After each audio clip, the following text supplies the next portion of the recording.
मैं डॉक्टर जयशंकर शाही, बीए तृतीय वर्ष हिंदी साहित्य, प्रथम पत्र से संबंधित आज के व्याख्यान में महाकवि जयशंकर प्रसाद प्रणीत काव्य आंसू के शेष अवतरणों का अनुशीलन हम प्रस्तुत करेंगे।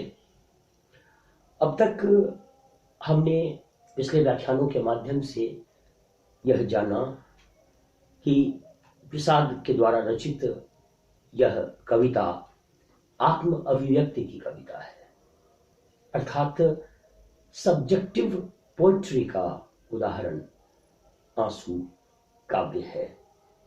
छायावाद की अन्यतम विशेषता मानी जाती है आत्म अभिव्यक्ति।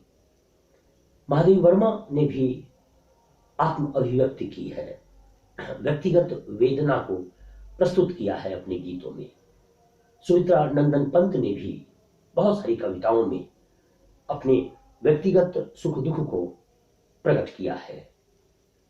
महाप्राण सूर्यकांत त्रिपाठी निराला ने भी कई कविताओं में अपनी पीड़ा को अभिव्यक्त किया है। जब निराला लिखते हैं, दुख ही जीवन की कथा रही, क्या कहूं आज जो नहीं कही, तो वहां भी आत्म अभिव्यक्ति है जो छायावादी कविता की अन्यतम विशेषता मानी जाती है। जयशंकर प्रसाद की यह जो कविता आंसू है, जैसा कि हमने निवेदन किया था पूर्व के व्याख्यानों में कि यह आत्म अभिव्यक्ति की कविता है। जयशंकर प्रसाद ने अपने अतीत को स्मरण किया है, स्मृतियों का पूरा परिदृश्य पर्सपेक्टिव प्रस्तुत करती हुई यह कविता है। फ्लैशबैक टेक्निक के माध्यम से कवि ने अतीत की घटना को प्रस्तुत किया है। यह कविता चूंकि आत्म अभिव्यक्ति की कविता है, तो इसके बारे में कहा जा सकता है कि प्रसाद जी अंग्रेजी साहित्य के रोमांटिक कवि, रोमांटिक मूवमेंट के कवि विलियम वर्ड्सवर्थ के इस सिद्धांत से प्रभावित थे। जब वर्ड्सवर्थ ने कविता को परिभाषित करते हुए कहा था, spontaneous overflow of powerful feelings recollected in tranquillity, कि कविता वह है जो spontaneous overflow of powerful feelings है, हमारी जो प्रबल आवेग है, हमारी जो प्रबल भावनाएं हैं, जो वर्षों तक संचित रहती हैं हमारे मानस में, वह अचानक किसी क्षण प्रकट हो जाती है कविता के माध्यम से। जयशंकर प्रसाद की इस कविता में हमने देखा अपने पूर्व व्याख्यानों के माध्यम से कि किस प्रकार से प्रसाद जी अपने अतीत को स्मरण करते हैं और पूर्व घटना का वर्णन करते हैं।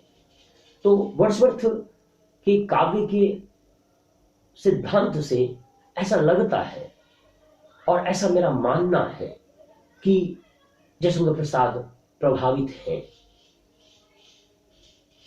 कविता के शेष अवतरणों का हम वाचन करते हैं और फिर इसके भावार्थ पर हम अनुशीलन प्रस्तुत करेंगे।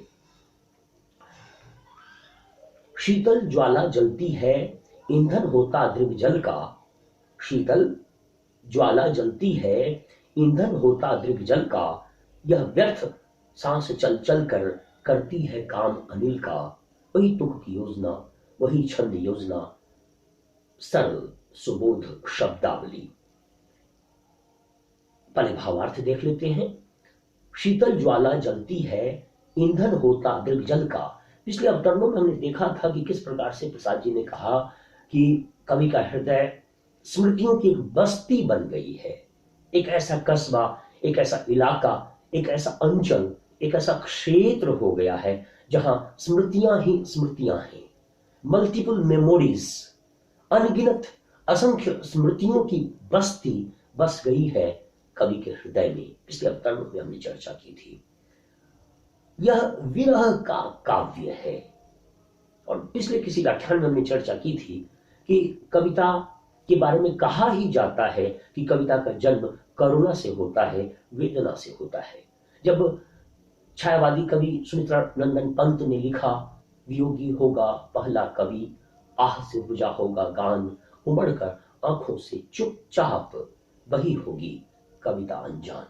वहां भी पंत जी कविता के उद्गम का स्रोत बता रहे थे कि कविता का उत्स वेदना से होता है। यह आंसू जो काव्य है प्रसाद जी द्वारा प्रणीत, यह विरह का काव्य है, वेदना का काव्य है। ग्रीफ, सॉरो, पेन, विषाद को प्रकट करती हुई यह कविता है। पंक्ति का देखें, शीतल ज्वाला जलती है, ईंधन होता दृग्जल का। कवि कहते हैं कि कवि के मानस में, कवि के हृदय में अहर्निश निरंतर ज्वाला जलती रहती है। लेकिन यह ज्वाला कैसी है? शीतल है। यह विरोधाभास है। शीतल ज्वाला जलती है। कवि के हृदय में एक ज्वाला प्रज्वलित होती रहती है निरंतर, लेकिन वह ज्वाला दग्ध नहीं करती है, बल्कि उसमें शीतलता है। वह शीतल ज्वाला है।